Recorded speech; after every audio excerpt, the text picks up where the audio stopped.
ഫ്രണ്ടിലെ ഡിസൈനേക്കാൾ എനിക്കിഷ്ടം പിൻഭാഗത്തെ ഡിസൈനാണ്. കാരണം ഇത് ഹൃദയം കൊണ്ട് വാങ്ങിക്കേണ്ട ഒരു വണ്ടിയാണ്. Welcome to turbo drive.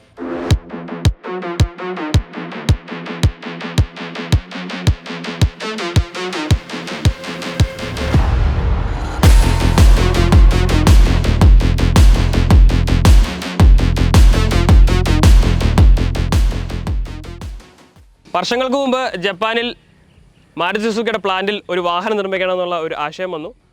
അതൊരു ഓഫ് റോഡ് സെൻട്രിക് വാഹനമായിരിക്കണം, കൂടാതെ അതൊരു പ്രാക്ടിക്കാലിറ്റി മീറ്റ് ചെയ്യുന്നൊരു വാഹനമായിരിക്കണം. സോ അതിൻ്റെ ഒരു ഫലമാണ് ഈ ഒരു ജിംനി 5 ഡോർ. ജിംനി 3 ഡോറാണ് വേൾഡ് വൈഡായിട്ട് പോപ്പുലർ ആയിരിക്കുന്നത്. ഏകദേശം 200-ൽ പരം രാജ്യങ്ങളിൽ ജിംനി 3 ഡോർ വിൽക്കുന്നുണ്ട്. പക്ഷേ എന്നാൽ ഇന്ത്യയിലേക്ക് പ്രാക്ടിക്കാലിറ്റിയും ആ ഒരു ഇന്ത്യൻ കൺസ്യൂമറിൻ്റെ ടേസ്റ്റും മനസ്സിലാക്കിക്കൊണ്ടാണ് ജിംനി 5 ഡോറിനെ ഇന്ത്യയിലേക്ക് അവതരിപ്പിച്ചത്. ആക്ച്വലി ആ ഒരു 5 ഡോർ ഇന്ത്യയിൽ അവതരിപ്പിച്ചത് ആക്ച്വലി നല്ലൊരു കാര്യമാണെന്ന് വേണമെങ്കിൽ പറയാം. അത്രയധികം പ്രാക്ടിക്കാലിറ്റിയും യൂട്ടിലിറ്റിയും ഓഫ് റോഡ് കേപ്പബിലിറ്റിയും ഉള്ള ഒരു വാഹനം കൂടിയാണ് ജിംനി എന്ന് പറയുന്നത്.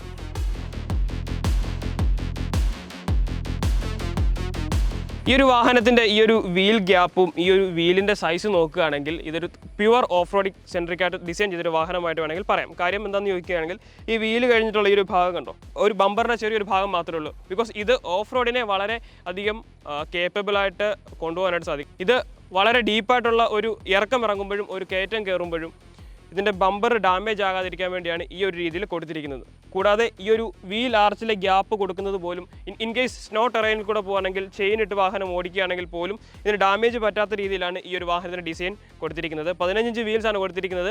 മനോഹരമായിട്ടുള്ളൊരു അലോയ് വീൽ പാറ്റേണും കൊടുത്തിട്ടുണ്ട്. സോ അതുകൊണ്ട് തന്നെയാണ് ഈ ഒരു വാഹനം പ്യുവർ ഓഫ് റോഡ് സെൻട്രിക് അല്ലെങ്കിൽ ഒരു core off road element delivery ചെയ്യാൻ വേണ്ടിയിട്ട് ഡിസൈൻ ചെയ്ത ഒരു വാഹനമായിട്ട് പറയുന്നത്.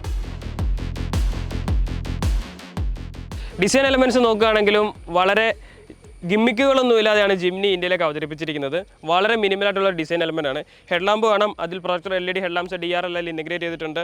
സോ ഒരു ഹാലജൻ ഫോമിലുള്ള ഒരു ഇൻഡിക്കേറ്ററാണ് കൊടുത്തിരിക്കുന്നത്. ഫോഗ് ലാംപ്സ് കാണാം, ഹെഡ്ലാമ്പ് വാഷർ കൊടുത്തിട്ടുണ്ട്. ഇതും ഓഫ് റോഡ് ചെയ്യുന്ന സമയത്ത് വളരെ ഹെൽപ്ഫുൾ ആയിട്ടുള്ള ഒരു ഫീച്ചറാണ്. ആൻഡ് ക്രോം പാറ്റേണുള്ള ഒരു ഗ്രില്ല് കൊടുത്തിട്ടുണ്ട്. അതും ഈ ഒരു ഫ്രണ്ട് ഭാഗത്തിന് കുറച്ചുകൂടി ഡിസൈൻ അഴക് നൽകുന്നുണ്ട്. ആൻഡ് ഈ ഒരു ബമ്പർ എന്നൊക്കെ പറയുന്നതെല്ലാം പ്ലാസ്റ്റിക് എലമെൻറ്റ്സ് ആണ്. അതുകൊണ്ട് തന്നെ ഒരു ഓഫ് റോഡ് ചെയ്യുന്ന സമയത്ത് ഡാമേജ് ആയി കഴിഞ്ഞാൽ ഒന്നും വലിയ ബുദ്ധിമുട്ടില്ല. ആൻഡ് ഇതിൻ്റെ കോസ്റ്റ് 1200 രൂപ വരുന്നുള്ളൂ. ഒരു ഡാമേജ് ആയി കഴിഞ്ഞാൽ റീപ്ലേസ് ചെയ്യാനുള്ള കോസ്റ്റ് 1200 രൂപയാണ്. സോ അത്രയധികം അഫോർഡബിൾ ആയിട്ടും മെയിൻ്റനൻസ് ഫ്രണ്ട്ലി ആയിട്ടും കൊണ്ടുനടക്കാൻ പറ്റുന്ന ഒരു വാഹനമാണ് സുസുക്കിയും ഈ ജിംനിയും.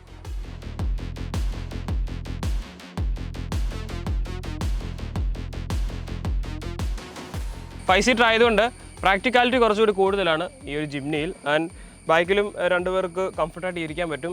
നല്ല ലെഗ് സ്പേസും നല്ല ഹെഡ് റൂം ഒക്കെ ഉണ്ട്. സോ കുറച്ചുകൂടി ഉയർന്ന ഒരു പൊസിഷനാണ് ഈ ഒരു വാഹനത്തിൻ്റെ പിൻഭാഗത്ത്. അതുകൊണ്ട് തന്നെ നല്ല വിസിബിലിറ്റിയും കിട്ടുന്ന രീതിയിലാണ് ഇതിൻ്റെ ഒരു പിൻഭാഗം ക്രമീകരിച്ചിരിക്കുന്നത്. സോ മാരുതി ജിപ്സി ഇന്ത്യയിൽ അവതരിപ്പിച്ചപ്പോഴും ഈ ഒരു സ്പെയർ വീൽ ബാക്കിലാണ് മൗണ്ട് ചെയ്യുന്നത്. എനിക്ക് തോന്നുന്നു ഒരു ഓഫ് റോഡ് സെൻട്രിക് വാഹനത്തിനെല്ലാം അല്ലെങ്കിൽ ഈ ഒരു SUV pure off road capability ഉള്ള വാഹനങ്ങൾക്കെല്ലാം ഈ ഒരു രീതിയിലാണ് അതിൻ്റെ ഒരു ഡിസൈൻ വേൾഡ് വൈഡ് ആണെങ്കിൽ നമ്മൾ കാണുന്നത്. സോ അതുകൊണ്ട് തന്നെ ഇത് കൊടുത്തിരിക്കുന്ന അത്യാവശ്യം നല്ലൊരു സ്പെഷ്യൽ ഭംഗി ഈ ഒരു വാഹനത്തിന് കൊടുക്കുന്നുണ്ട്. ആൻഡ് ഈ ഒരു ബമ്പറിലാണ് ടെയിൽ ലാമ്പ് യൂണിറ്റും അതുപോലെ തന്നെ പാർക്കിംഗ് സെൻസേഴ്സും റിവേഴ്സ് പാർക്കിംഗ് ക്യാമറയും എല്ലാം നമുക്ക് ലഭിക്കുന്നത്. ആൻഡ് ഞാൻ മുമ്പ് സൂചിപ്പിച്ചതുപോലെ ഇതിൻ്റെ എല്ലാം കോസ്റ്റ് വളരെ കുറവാണ്. സോ വൺസ് ഒന്ന് ഡാമേജ് ആയി കഴിഞ്ഞാൽ മാറ്റാനായിട്ട് നമുക്ക് വലിയ കോസ്റ്റ് ഒന്നും വരുന്നില്ല. അതാണ് മാരുതി ഒരു ഓഫ് റോഡ് സെൻട്രിക് വാഹനം ഇറക്കി കഴിഞ്ഞാൽ അതൊരു കോമൺ മാൻ്റെ ലൈഫിലേക്കും അതിൻ്റെ ഒരു ആപ്ലിക്കബിലിറ്റിയും അതിൻ്റെ ഒരു അഫോർഡബിലിറ്റിയും വരാനുള്ളതിൻ്റെ കാരണം. ആൻഡ് ഹൈഡ്രോളിക് എലമെൻറ്റിൽ കൊടുത്തിരിക്കുന്ന ബൂട്ട് ഡോറാണ്. സോ അതുകൊണ്ട് തന്നെ ഏത് ടെറൈനിൽ കൊണ്ടുപോയി വാഹനം പാർക്ക് ചെയ്താലും നമുക്ക് ഈസി ആയിട്ട് വിത്തൗട്ട് എനി ഹെൽപ്പ് ഈ ഒരു ബൂട്ട് ഡോർ ആക്സസ് ചെയ്യാനായിട്ട് സാധിക്കും. മാരുതി സുസുക്കി ജിംനി ഹൃദയം കൊണ്ട് വാങ്ങേണ്ട ഒരു വണ്ടിയാണെന്ന് പറയാനായിട്ടുള്ള കാരണം എന്ന് പറയുന്നത് കൂടുതൽ കാര്യങ്ങൾ ഹൃദയത്തിലേക്ക് ചേർത്ത് വെക്കുമ്പോഴാണ് ഈ ഒരു വാഹനം ആ ഒരു മീനിങ് മാറുന്നത്. സോ ആക്ച്വലി ഇതൊരു ടൈനി ആയിട്ടുള്ള വാഹനമാണ്. ഓഫ് റോഡ് പർപ്പസിന് വേണ്ടിയിട്ട് വളരെ ചെറിയൊരു വാഹനം, അത് ഏത് ഒബ്സ്റ്റക്കിൾസും ടാക്കിൾ ചെയ്യാൻ വേണ്ടിയിട്ടാണ് ഈ ഒരു വാഹനം ആ ഒരു രീതിയിൽ ഡിസൈൻ ചെയ്തിരിക്കുന്നത്. ബേസിക്കായിട്ട് വേണ്ട എല്ലാ ഫംഗ്ഷൻസും കൊടുത്തിട്ടുണ്ട്. ലാഡർ ഓൺ ഫ്രെയിം ഷാസിയാണ് വരുന്നത്. ഈ ഒരു വാഹനത്തിൽ വേറൊരു പ്ലസ് പോയിന്റ് എന്ന് പറയുന്നത് അറ്റ് എ ടൈം ഒരു off road on road performance കാഴ്ചവെക്കുന്ന ഒരു വാഹനം കൂടിയാണ് ഈ ഒരു വാഹനം. സോ ഇത്രയധികം കുറേയധികം എലമെൻറ്റ്സ് മിക്സ് ആൻഡ് മാച്ച് ചെയ്തിട്ടാണ് ഈ ഒരു വാഹനം നിർമ്മിച്ചിരിക്കുന്നത്. ആൻഡ് അതുകൊണ്ട് തന്നെ കംഫർട്ട് നോക്കുകയാണെങ്കിൽ ഒരു 50-50 ഒരു റേഷ്യോയിൽ കംഫർട്ട് നമുക്ക് പ്രതീക്ഷിക്കാൻ പാടുള്ളൂ. ഓഫ് റോഡ് കേപ്പബിലിറ്റി ആയിട്ട് മാത്രമല്ല ജീപ്പ് പോലുള്ള ഹാർഡ് കോർ ഓഫ് റോഡ് വാഹനങ്ങൾക്ക് നമുക്ക് ഒരിക്കലും ഒരു കംഫർട്ട് പ്രതീക്ഷിക്കാൻ പറ്റത്തില്ല. എന്നാൽ ഈ ഒരു വാഹനത്തിൽ നമുക്ക് കംഫർട്ടും കിട്ടുന്നുണ്ട്, എന്നാൽ ഓഫ് റോഡിന് വേണ്ടിയിട്ട് കേപ്പബിലിറ്റി ഉള്ള ഒരു വാഹനം കൂടിയാണ് ഈ ഒരു ജിംനി എന്ന് പറയുന്നത്. സോ ഫീച്ചേഴ്സ് നോക്കുകയാണെങ്കിൽ ഈ ഒരു 9 ഇഞ്ചിൻ്റെ ടച്ച് സ്ക്രീൻ വരുന്നുണ്ട്. ആൻഡ്രോയിഡ് ഓട്ടോ, ആപ്പിൾ കാർപ്ലേ, വയർഡും വയർലെസ് ആയിട്ടും കണക്ട് ചെയ്യാനായിട്ട് സാധിക്കും. റിവേഴ്സ് പാർക്കിംഗ് സെൻസേഴ്സ്, ക്യാമറ തുടങ്ങിയ കാര്യങ്ങളെല്ലാം വരുന്നുണ്ട്. ഓട്ടോ ക്ലൈമറ്റ് കൺട്രോളിംഗ് AC വരുന്നുണ്ട്. അങ്ങനെയുള്ള കാര്യങ്ങളെല്ലാം വരുന്നുണ്ട്. ആൻഡ് ഇൻറ്റീരിയർ ആണെങ്കിൽ വളരെ കോമ്പാക്റ്റ് ആയിട്ടാണ് ഇത് ബിൽഡ് ചെയ്തിരിക്കുന്നത്. നമുക്ക് ഈ ഡോറിലൊന്നും മിററിൻ്റെ ഫംഗ്ഷൻസ് ഒന്നും നമുക്ക് ലഭിക്കുന്നില്ല. അതല്ല സെൻട്രൽ കൺസോളാണ് മൗണ്ട് ചെയ്തിരിക്കുന്നത്. ബിക്കോസ് ഈ ഒരു ഡോർ വേണമെങ്കിൽ നമുക്ക് റിമൂവ് ചെയ്യാനായിട്ട് സാധിക്കും. അതുകൊണ്ട് തന്നെ ആയിരിക്കണം 360 ഡിഗ്രി പാർക്കിംഗ് ക്യാമറ മിററിൽ കൊടുത്തിട്ടില്ല. സോ ഓഫ് റോഡ് സെൻട്രിക് വാഹനമാവുമ്പോൾ അതൊക്കെ കൊടുക്കാമായിരുന്നു എന്ന് തോന്നി. ബിക്കോസ് ഓഫ് റോഡ് പോകുന്ന സമയത്ത് നമുക്കത് കൂടുതൽ ഹെൽപ്ഫുൾ ആയിട്ടുള്ളൊരു കാര്യമാണ്. ആൻഡ് ഞാൻ മുമ്പ് സൂചിപ്പിച്ചല്ലോ, ഇതിൻ്റെ ഡിപ്പാച്ചറും അപ്രോച്ച് ആംഗിളും വളരെ മികച്ചതായതുകൊണ്ട് ഏത് ടാക്കിളും ഏത് ഒബ്സ്റ്റക്കിൾസും വാഹനത്തിന് ഡാമേജ് ഇല്ലാത്ത രീതിയിൽ നമുക്ക് ടാക്കിൾ ചെയ്യാനായിട്ട് സാധിക്കും. സ്റ്റിയറിംഗ് കുറച്ച് ഹെവിയാണ്. ഈ ഒരു ഷാസി ലാറ്ററൽ ഫ്രെയിം ഷാസിയിൽ ബിൽഡ് ചെയ്ത വാഹനമായതുകൊണ്ടാണ് സ്റ്റിയറിംഗ് കുറച്ച് ഹെവി ആയിട്ട് വരുന്നത്. ഇൻസ്ട്രുമെന്റ് ക്ലസ്റ്റർ ആണെങ്കിലും ആ ഒരു റെട്രോ ഫീൽ നിലനിർത്താൻ വേണ്ടിയിട്ട് ഡിജിറ്റലും ലോഗോമായിട്ട് കൊടുത്തിരിക്കുന്ന ആ ഒരു കൺസോളാണ് കൊടുത്തിരിക്കുന്നത്. ആൻഡ് ഇനിയിപ്പോൾ മൈലേജ് ഫാക്ടേഴ്സ് നോക്കുകയാണെങ്കിൽ സിറ്റി ലൈഫിൽ ഒരു 10 to 12 ആണ് കിട്ടുന്ന ഒരു മൈലേജ് എന്ന് പറയുന്നത്. ഒരു ഹൈവേ റണ്ണിലേക്കൊക്കെ പോകുകയാണെങ്കിൽ ഒരു 16 to 18 ഒക്കെ ഈ ഒരു വാഹനം കാഴ്ചവെക്കുന്നുണ്ട്.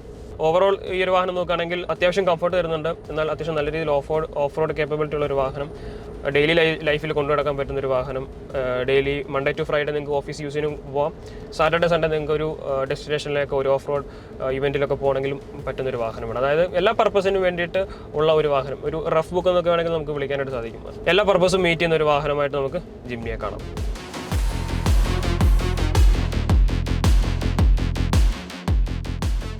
ആക്ച്വലി ഇന്നൊരു ശനിയാഴ്ചയാണ്. ശനിയാഴ്ച ഒരു വാഹനത്തിന് മുകളിൽ ഇങ്ങനെ ഇരിക്കുമ്പോൾ നിരവധി കുന്നുകളും മലകളും കാണുന്നുണ്ട്. ആക്ച്വലി എനിക്ക് തോന്നുന്നു ഈ ഒരു വാഹനം ഹൃദയത്തോട് ചേർത്ത് പിടിക്കാൻ സമയമായി. കഴിഞ്ഞ കുറച്ച് നാളുകളായിട്ട് ഈ ഒരു വാഹനവുമായിട്ടാണ് എൻ്റെ യാത്രകൾ. സോ എൻ്റെ ഒരു ഹൃദയത്തിൻ്റെ ഒരു ഭാഗമായി മാറിയിരിക്കുകയാണ് ഈ ഒരു വാഹനം. So stay tuned. നമ്മൾ കുറച്ച് എപ്പിക് ഓഫ് റോഡ് കണ്ടൻസുമായിട്ട് വരുന്നുണ്ട്. And thanks for watching. Stay tuned.